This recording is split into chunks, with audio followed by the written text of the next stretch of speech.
est-ce que j'ai le droit de louer mon logement en Airbnb? C'est une question qui nous est fréquemment posée.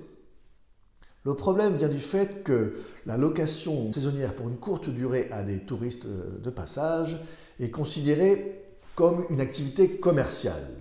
Or, dans de nombreuses villes de France, on ne peut pas librement affecter un logement à une activité commerciale.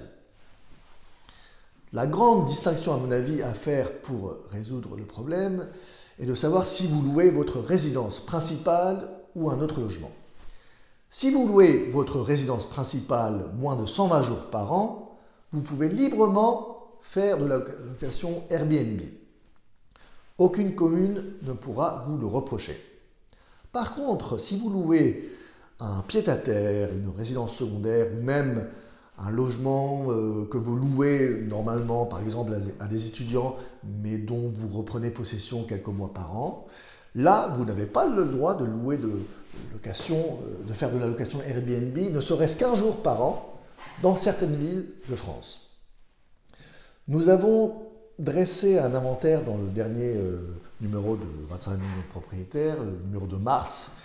Nous avons fait un dossier consacré à la location Airbnb, où nous avons tenté d'inventorier toutes les villes de France qui appliquent des réglementations anti-Airbnb pour savoir dans quelle ville il faut que vous déposiez une autorisation, et dans quelle ville il est interdit de louer ou pas une résidence autre que la résidence principale en Airbnb. Il y a le cas des villes comme Paris ou Bordeaux, où, hors le cas des résidences principales louées moins de 120 jours par an, vous n'avez pas le droit de louer un pied-à-terre en Airbnb, ne serait-ce qu'un jour par an.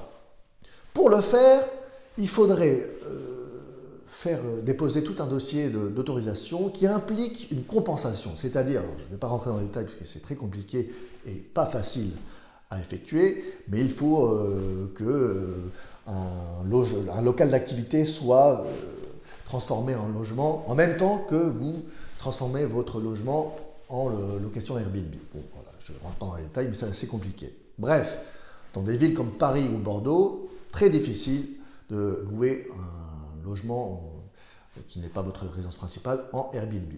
Il y a le cas de villes comme Nice ou Strasbourg, où vous devez en principe demander une autorisation pour louer un logement autre qu'une résidence principale en Airbnb, mais qui ont prévu un régime d'autorisation temporaire, facilité pour les propriétaires, personnes physiques, qui ont quelques logements et qui veulent les louer pendant quelques années en Airbnb. Si vous avez entre 1 et 5 logements, voilà, vous pourrez, et que vous n'êtes pas un propriétaire institutionnel, vous pourrez bénéficier d'un régime d'autorisation temporaire pour faire de la location Airbnb. Et puis il y a des villes comme Rennes, Montpellier, qui sont des villes de plus de 100 000 habitants, mais qui, malgré tout, n'ont pas à ce jour pris de délibération spécifique contre le phénomène Airbnb, et dans lesquelles vous pouvez donc louer librement en Airbnb aussi bien votre résidence principale qu'un pied-à-terre, qu'une résidence secondaire, qu'un logement locatif. Voilà. En tout cas, il faut vraiment se tenir au courant dans ce domaine parce qu'au fur des années et des mois, les villes adoptent de plus en plus de délibérations concernant le phénomène Airbnb.